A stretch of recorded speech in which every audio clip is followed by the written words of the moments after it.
Okay, thanks to everyone for being on the call. My name is DJ. I'm actually going to change the presentation view here for just a moment. I'm going to pull up something from me before I turn it over to Andrew from Edward Jones, and I'll introduce him in just a moment. But before we get started, I wanted to tell you very quickly, and I know you're not here to listen to me, but for the small price of admission, which is free, please sit through this 1 minute commercial. I promise it'll be quick and painless. But just to give you an idea of who we are, there's several people on the webinar who are not brokers currently at Kale Realty. So I just want to tell you a little bit about what we are and what we're all about. And then I know you're not here for me, so I will get through this very quick and then pass it over to the man of the hour, introduce him in just a moment. So anyway, just a little bit about us and myself. That's a picture of me. And I'm going to just quickly explain a little bit more about who Kale Realty is and what it is we offer to brokers before passing it over to Andrew Erickson. So a little bit about us. Who are we? Well, we're a full service brokerage firm, real estate, of course. And I'm just going to give you a few little tidbits on what we're all about. Our mission, and very simply, or most importantly rather, is to compensate brokers fairly. We feel that many firms, well, we'll just talk about our firm. We feel that, we think it's important to compensate our brokers the highest amount that we think is fair and reasonable. And I'll talk about how we do that in a moment. But in addition, of course, we are a full service firm. So we have to as well provide great training, support, and technology. So let me talk about how that all works. First, the commissions. This is kind of what we're known for. We have been around a long time, but we switched over to this new commission model about 4 years ago. Back then, we only had maybe 10 brokers. As of today, I think we're at 574, and we didn't buy any firms. We didn't acquire any massive teams. It's all been one by one, and it's largely because of the way we pay out brokers. So what we do, instead of taking a percentage of each sale, which is, of course, how most firms do it, we just take $325 as a flat fee, and you, the broker, get every other penny. So whether it's $200,000 sale, $20 million sale, et cetera, we just take $325 and you get everything else. As you can imagine, this has made us somewhat popular in the broker community. On the rental side, if you do them, some brokers do, of course, some don't. We pay more traditionally there 80%, which we think is pretty fair. There's a little $15 transaction fee on top of that. I won't spend any time on this slide, but you can do the math yourself based on your current split. If you're at a firm that isn't paying you almost 100%, then you can obviously see the difference there. How do our fees work aside from the transaction fee? I already mentioned we just take $325 per sale. By the way, we actually can take potentially less than that in the event where you do a smaller sale where 10% of the total commission is less than $325, $100,000 sale, $50,000 sale, those types of sales. We don't take $325. That would be way too much. We just take 10%, whatever's less. We have two other fees. One is a monthly fee, which helps pay for our training, our technology, and our support. For example, we provide .loop, just as an example, which means you're 100% paperless. You may already be using that. Some of you may even be paying for that yourself. That's included in our monthly fee, as well as all of our support team. There's 6 of us on that team, and our trainers, we have 2 full-time trainers. All of us are at your disposal. That's our job, and that's $49 a month. One more fee is an annual fee for errors and omissions insurance, which is $199, and that's it. Okay. Almost done, I promise. As I mentioned, no other fees. That's literally all our fees. I won't really go through this much because I'll just get to Andy, but if you are interested in learning more about us, I'm pretty easy to find. We're very fortunate that we've had the Tribune has recognized us 3 out of the last 4 years. I have to update this slide because we're almost at 575 brokers as of today. So anyway, we've gotten a few little accolades we're proud of, but at the end of the day, if you're interested, you can always reach out to me. I'm pretty easy to get a hold of. You can always visit us at joinkale.com, which outlines everything I just went through and a lot more, or you can reach out to me. My email and phone number are there. So, okay, enough of that. I am going to switch it over to the reason you're here, which is to listen to Andrew. So bear with me a second. Andrew, are you there on the call? I am. Hey there. There you are, and you can even see him. Now, look at how professional he is. All right, I'm going to introduce you very quickly. First of all, thank you guys for being on the call, and also big thank you to Andy Erickson from Edward Jones. Just a little bit about Andy, and I asked him to write a bio, and actually he wrote something I thought was not as common when I ask for bios, but I think it works a lot better. So I'm going to read what Andy wrote, and this is his words about, his thoughts about, this type of presentation. So Andy wrote, again, as a realtor, you are the business. You are the HR person, the manager, the marketer, the closer, and the go-to person for anything else. You need to find an equation that gives you the best the best mix of operational, business, and personal financial excellence. Welcome to the entrepreneurial equation. We're going to be doing this webinar covering some of those key steps to achieving your personal and business financial goals. Andy Erickson is an experienced professional with over 12 years in the financial services industry, has an economics degree from Dartmouth College and a backing of a world-class firm, Edward Jones. By the way, Edward Jones is always on that top 100 places to work in the country. They're always in the top 10, so they're clearly doing something right. And Andy has the knowledge and support to help you achieve your financial goals. We're thrilled to have him on the presentation today. So thank you very much, Andy. I will turn it over to you. Well, thank you, TJ. I'm thrilled to be here. Thank you for having me. Good afternoon, I guess, to everybody. It's great to be here with you. Like I said, I'm with Edward Jones, and I've been in the industry about 13 years now. I grew up in Chicago. I live in Arlington Heights with my family now, in a house that we bought from a realtor. And so I became a financial advisor to kind of help people invest and meet their financial goals. That's something that I think realtors and other business owners, they're really good at running their business, but they don't have a lot of time to devote to stuff like this. So I thought that might be a good reason to come aboard, and thank you again, DJ, for having me. This seminar today is designed to help you as a business owner understand the tools available to help you build, grow, and preserve your business. And then you can focus on what you do best, which is selling real estate, hopefully. So over the next 40 minutes or so, we'll cover some common issues we have, some business building strategies, and then the best way to fund your retirement, some options that kind of go along with that. And then maybe some ways to protect your business or transfer that over to your family or kind of the next steps with something like that. So I'm going to just take the video off now. Sorry to disappoint you, but I'll pop it back on later. Let's see. Focus on the slides. Hopefully you guys can see the slides here. But as business owners, although your day-to-day activities probably differ, you always have one thing in common. That's the majority of you are probably always strapped for time. I am as kind of a business practice owner,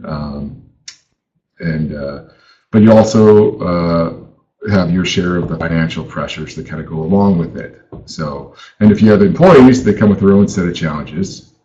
I guess I'll go to the next slide. And there are all the tax issues associated with being a realtor, paying your own Social Security taxes, quarterly estimations, stuff like that. In addition, you'll face challenges that are unique to being a realtor, such as variable income, closing's not going as planned, which I'm sure is something is very common to everybody.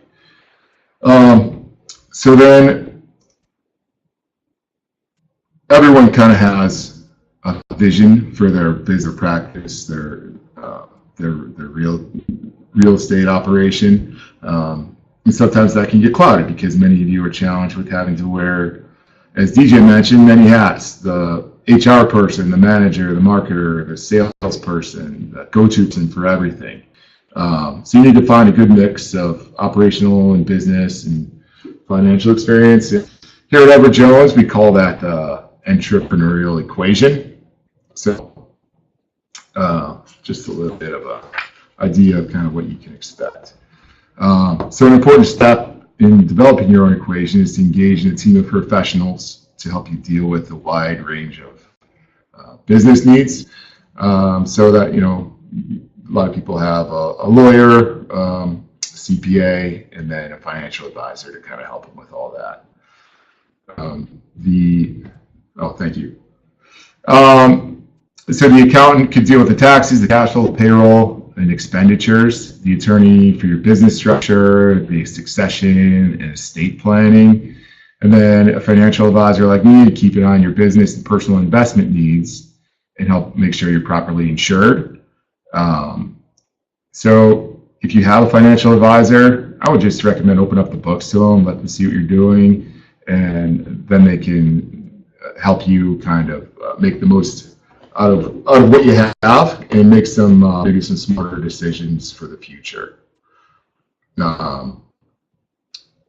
Sorry, DJ, I don't know what sentence you're referring to, but so I guess we'll just keep going. I'll ignore him. Okay.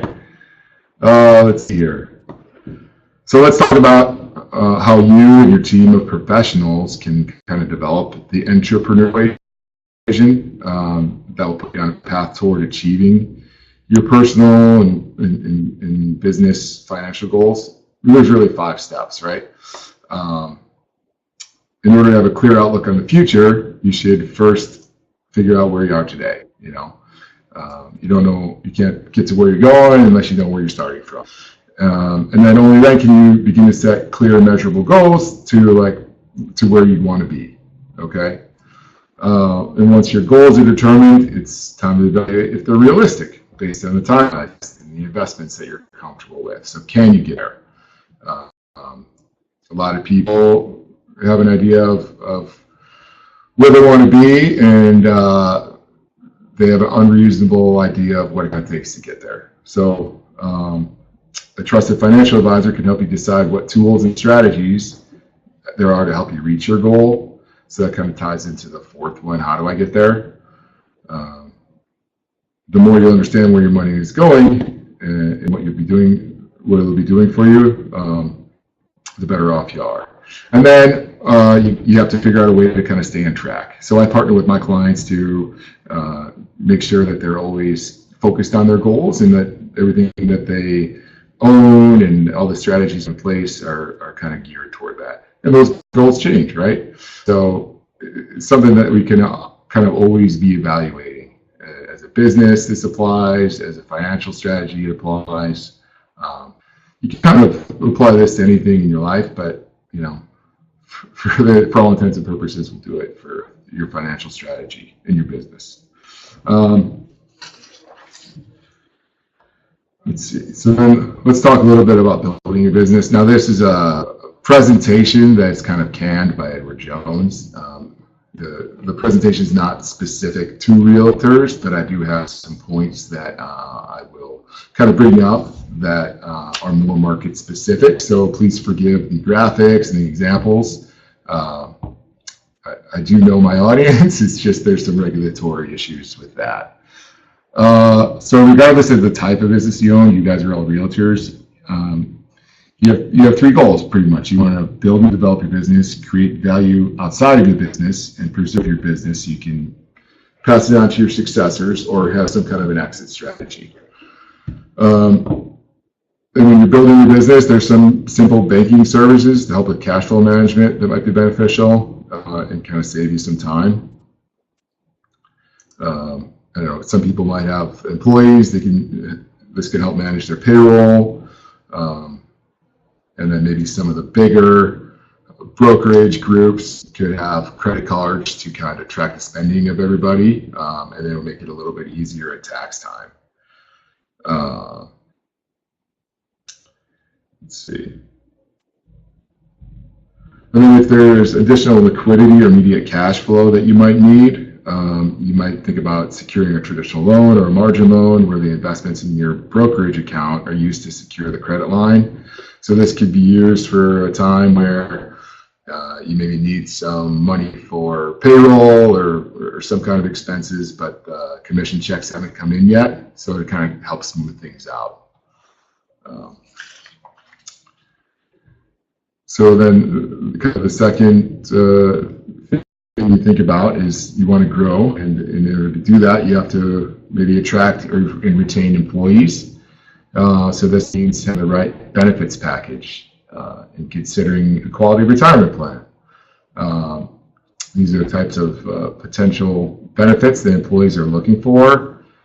Or is there an integral person in your business who can make it or break it for you? For example, office manager, sales manager, or just really anyone whose absence could completely change your business if they were to leave or not be around anymore. So as you build a solid business, you should ask yourself these types of questions. It's just good business to protect yourself against kind of Murphy's Law and what could go wrong, and what if somebody were to not be around. So then let's talk about page 8, creating value outside of your business. So I don't know how to use this feature, but there's one where we could have a show of hands. But I'd imagine a lot of realtors and real estate agents view that their business is their retirement plan. That's where the majority of your income comes from, and you're kind of building a business, and potentially it could be something that you could pass along and is worth something that maybe you could sell down the line.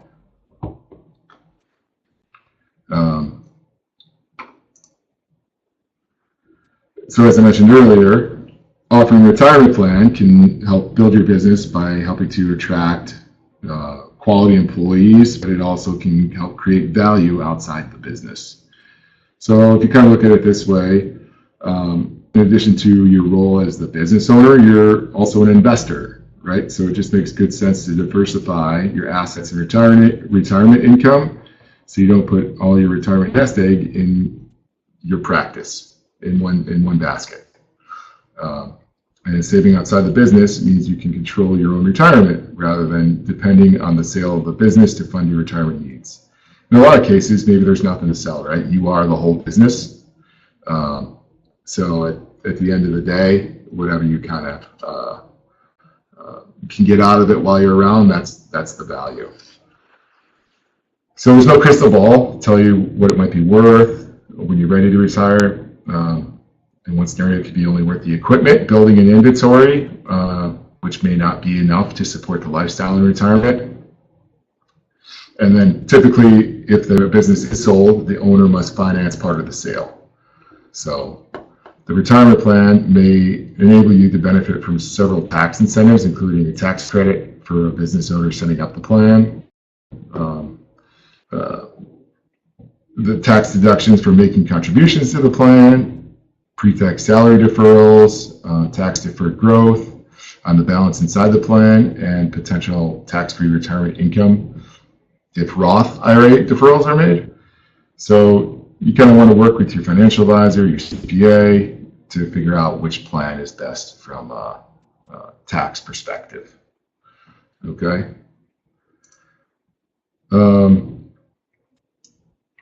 So when you start thinking about which retirement strategy is best for you, you can start by looking at these 4 questions. First, what's your retirement goal? Okay. When do you want to retire? How much money do you want to be spending outside of? When you do retire, is your retirement asset balance going to be big enough to kind of support that? Second, if you have employees, they have different goals too. Do you plan to contribute on their behalf to retirement? I meant to underline that, but it looks like I crossed it out. And then third, are you willing to give more to your employees so that you can put away more, have a higher benefit for yourself? So every benefit kind of afforded to a business owner, there's always a cost. And then the last one, which kind of ties into that, do you understand the cost of your plan? Some plans allow you to contribute more for yourself than you're required to contribute for your employees. So these plans might have higher costs, but the benefits will allow you to save some money and help you meet your goals. May save you some in taxes too. So it's important to kind of understand the costs. So with those things in mind, let's take a look at the options. So if you have no employees, which I think is pretty common for, well, I don't know. I guess there's both that have employees and both ones that don't. But if you have no employees, the three main retirement plans that kind of work for you are a SEP IRA, which is a simplified employee pension, an owner-only 401k, or a defined benefit plan. The plans differ primarily by how much you can contribute for yourself. So first, we'll take a look at the SEP IRA here. You might consider a SEP IRA if you're looking for kind of an easy, inexpensive plan with flexible contributions, employer contributions. So whether you have no employees, have some employees or hire, a SEP IRA still might be suitable. There's no limit to the number of employees you can have, but the SEP is primarily appropriate for business owners with no employees or fewer than 10. So if you have employees, you must be willing to contribute on behalf of all employees eligible to participate in the plan at approximately the same level contribution. So if you have a SEP IRA and you contribute 25% to yourself, then you can most of the time expect to contribute about the same percentage of your employee salary to them. So another option is what we call an owner-only 401k. Okay, number two, an owner-only 401k allows for higher contribution limits than a SEP permits, including the ability to catch up for your contributions if you're 50 years old or older. An owner-only 401k is kind of a simplified 401k plan for a business with no employees. The one caveat is that you can contribute for yourself and for your spouse. So technically, it could be more than one person. So last, if you would like to contribute to more than, if you'd like to contribute more to your retirement plan allowed by a SEP or owner K, there's a defined benefit plan. That might be an option. These work best if you're older than 45, okay, earn more than $100,000 annually, and can contribute for more than 3 years. I won't try to write the rest. These plans allow you the highest contribution levels, oftentimes more than $100,000 a year. So this is a good option for someone who has a successful practice, maybe needs to start aggressively or wants to start aggressively funding a retirement plan, and maybe live behind and kind of where they want to be. Okay. Now let's take a look at the retirement plan options if you have employees. So plans that use salary deferrals are the most popular for businesses with employees. With a salary deferral plan, the employee contributes on his or her own behalf, I guess. They also offer the opportunity for you to make business contributions on behalf of the employees. So there's three retirement plans you can kind of consider with this kind of setup with employees. Number one, the simple IRA. Number two, the 401k, including a safe harbor 401k, which is kind of a little twist on the traditional 401k. And then there's custom plans that you can kind of make that might be a little bit better for some people. So a savings incentive match plan for employees, or the acronym SIMPLE IRA, is a good option because it allows business owners and key employees to defer contributions, even if other employees choose not to do it in that. So the business must either make a small contribution to employees or commit to a small matching contribution to those contributing to receive this benefit. And a traditional 401k allows employees to contribute to the plan on a pre-tax basis, so that would reduce their taxable income. The plan could also allow for Roth deferrals, which are contributed on an after-tax basis, but they potentially could have tax-free growth. So there are a couple of options there.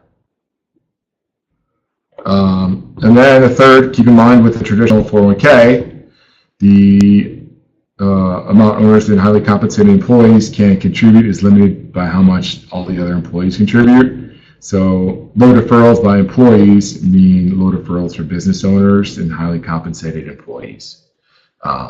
It's kind of an actuarial equation that they have that your account will run. So with that plan, you might be hamstrung if people are not putting money away. But another option would be the safe harbor 401k. It works almost in the same way as the traditional 401k with one big difference. The owners and highly compensated employees can contribute the maximum salary deferral, no matter how much anyone else puts in, all the other employees. However, contributions to employees are required. So in this way, it's like a simple IRA. However, the Safe Harbor 401k allows for larger contributions. So again, that's something that you can maybe talk through with your accountant to see, and your financial advisor to see kind of what you want to do, and then what are the options for doing it, and then subsequently, what are the costs. So plans are specifically designed plans or combinations of plans kind of working together. So you can do a 401k combined with a profit sharing plan, or combined with a defined benefit plan. They allow maximum contributions for owners and certain employees, often without significant increases in the contributions required for other employees. The benefits of these plans to owners and key employees, if you want, can far outweigh any extra administrative or contribution costs. So you can get kind of as complicated or as simple as you want to be. But proper plan design is really driven by how much you want to contribute for yourself and how much you want to contribute for your employees. Other considerations for proper plan design include the fees, expenses of administration, things like that. So I can discuss all these options with you, and I can help provide you with the information you might need to make the right decision for your situation. So I guess right now would maybe be a good time to ask if there's any questions if you guys want to just pop them in there to the chat room, and then I can kind of address them. Maybe I'll give you a minute or so to kind of think about it before I move on. But really, I mean, we can get... It's DJ. If there are any questions, I wanted to share what I do with my retirement plan as far as how I have it set up, because it's one of the options you mentioned. Yep. Sure. And so, Andy talked a lot about potentially if you have employees, and as most brokers probably are their own business, it likely might just be them. You still can have an employee, and that employee could be you. So I am a good example of that. I have an employee that is me, because I am technically an employee of my own company. So if you don't have an accountant that has shared this potential option for you, where you could create an S corporation or even a C corporation or an LLC, those are potential options, and we're obviously not here to give you tax advice, but it made sense for me. My accountant told me to create an S corp, and then I become an employee of my own company. My brokerage firm pays my company commissions, and then I pay myself a salary. As a result of that, there's some tax benefits to that, but from a retirement perspective or investment perspective for retirement, I have a SAR-SEP, or SEP IRA rather, and that enables me to put in money, quite a substantial amount of money to save for retirement. So if you were thinking to yourself, well, geez, it's just me, I don't have employees. Well, that's pretty common, but you actually could become an employee of your own company. So talk to your accountant. If you don't have one, I'm sure Andy can pass along some suggestions of accountants he's worked with, but it's definitely something to consider based on the amount of commissions you're earning to whether that makes sense for you. Yeah, that's a good point. And that incorporating and stuff like that is something that's kind of beyond the scope of this presentation, but it is something that is important to consider because, like DJ just mentioned, it could maybe open up a couple more doors for you. And again, that's something that I have that conversation all the time with people and their accountants, and we kind of come up with a plan that makes sense while also limiting the costs. So you don't want to pay for something that you're not going to use. Let's see. Okay, I'll just kind of move on. So let's change gears a little bit and talk about how you can help protect the business that you've worked so hard to build, and then maybe create value at the same time. One of the key protection strategies for you and your business, personal life, is insurance. So if the unexpected were to happen, insurance can protect your business, your personal interests. Can take care of outstanding debt obligations. Obviously, if you have children, it can pay for your education. Take care of any mortgages or liens on your company. So there's also life insurance plans that are designed to help you save more than the limit allows for retirement, like a life insurance retirement plan, or the acronym LIRP, which I'll explain in more detail later in a few moments. But so I'll get back to, this is not obviously a realtor, but it is, a kind of a canned seminar presentation. So let's talk about Sue. Sue owns a flower shop called Forever in Bloom. Sue works with a wide variety of clients and provides a number of floral services. Over the years, her niche has kind of become weddings, and then the company is on target to do around 300 weddings this year, which is about 6 per weekend, I guess. Let's see. One of the biggest reasons so many people choose Forever Bloom to enter their event is that for 8 years, Jenny has been Sue's chief floral designer. So this might be, your top sales agent or something if you have a brokerage that has more than one person.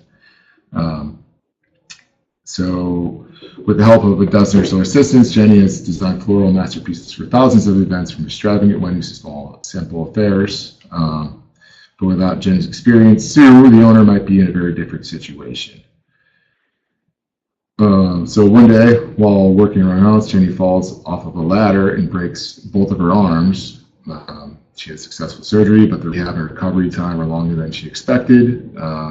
She's off work for 6 months. After that, she can return for only a few hours a day. So Sue will have to depend on Jenny's team now. But now she can't really do anything about people choosing other florists or realtors.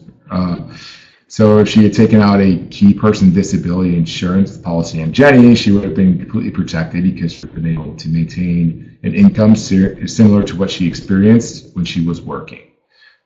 So key person insurance would have allowed Sue the time she needed to let Jenny heal without losing the income during that time.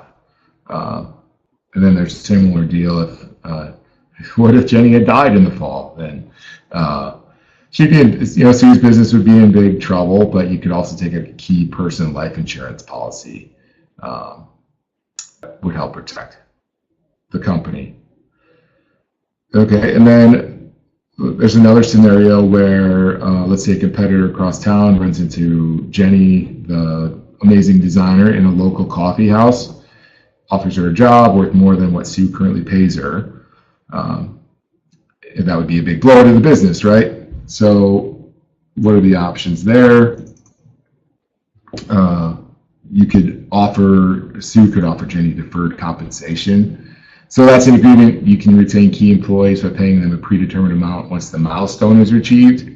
And typically the funds to pay this deferred compensation are held in an insurance policy. So you can create a future benefit for your employee, but only if they stay on for a certain amount of time. So yeah, this could be good for sales agents, office managers, basically anyone who you deem indispensable for your business. Let's see. So let's take a look at another situation. Joe and Rick are business partners who started a trucking company. They've done really well. Last week, Joe had a heart attack, died. Yep. Leaving Rick with two possible business partners, either Joe's wife or one of his kids. It's not a very good situation. Neither one of them has experience that his partner did. So the transition would pretty much be pretty difficult unless they had set up a buy-sell agreement through their corporate attorney. So a buy-sell agreement establishes the plan for the remaining partner to purchase the business and agreed upon price from the family. And then typically the company funds a life insurance policy to kind of pay for that premium. So in this case, the value of the business would have been preserved for the remaining partner. And Rick's purchase after Joe's death would also provide liquidity for Joe's spouse and family. So I don't know if there's a ton of realty partnerships, but this might be something that to kind of think about, where do you stand? Let's see, we can skip that one. So let's go down to talk about the LURP.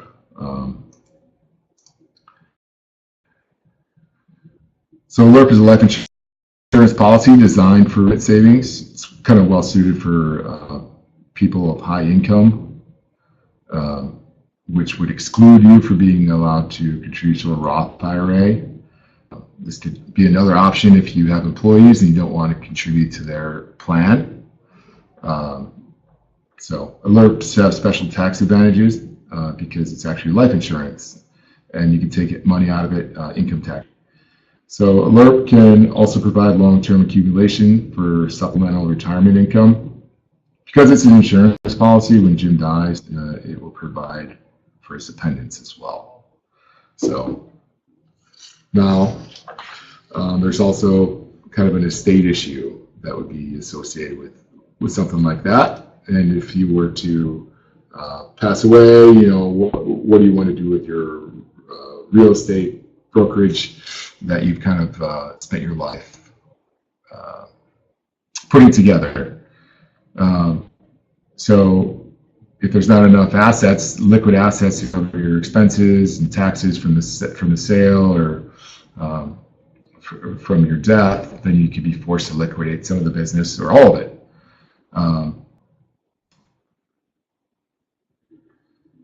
So if you have somebody who works with you in your family, and you want to leave it to that one person, you might want to make some kind of equal offer to other children, which is called estate equalization.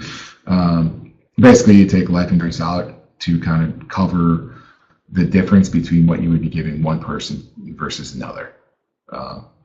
So that's something that you can kind of think about. So I guess I'll take some questions now, but there's no right answer about how to do this stuff. The important thing is you figure out something that kind of works for you. And it's I would be happy to be a resource for you. I'm sure a lot of you are speaking with an accountant and an attorney already, and that's something that is probably a good idea. But then it might be good to have somebody in there to kind of quarterback the whole deal. So I will kind of open it up for questions here. I don't know if anyone has something that they want me to readdress, or if there's something that I did not cover that you have a question about, I'd be happy to field that now.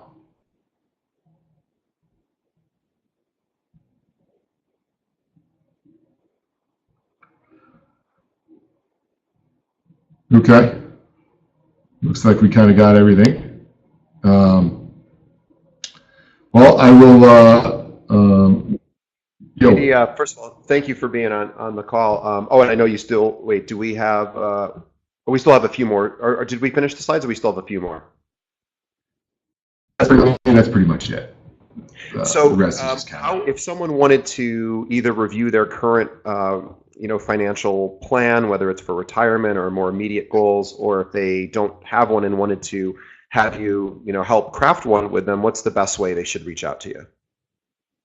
Sure, you could give my office a call at 847-674-8565. I'd be happy to kind of review what you do have, and we could determine if that's enough or if it's too much. Sometimes there are situations where the plan you're in is a little bit too complicated. You're not using all the best bells and whistles, but you are paying for it. So yeah, just give me a call or shoot me an email at andrew.erickson@edwardjones.com. And I'll do my best to reach out to everyone after this to see if you do have any questions that maybe we didn't have time to kind of go over today. All right, well, everyone, thanks for being on the call, and I will be sending out this replay in the next day or so in case you weren't, well, I guess I'm talking to people that aren't here, but if I will be sending this out in case you want to hear it again. But Andy is, somebody you should be reaching out to if you don't have a retirement plan in place or if you want to review your current retirement plan. So definitely get in touch with him. I'll be sending out his information as well.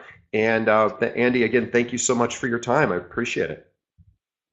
I thank you, and thanks everyone for taking time out of your day to learn more about it. All right, guys, we'll have a good rest of the day, and we appreciate everyone's availability and time and patience, and we'll speak to you later. Thanks. All right, thanks.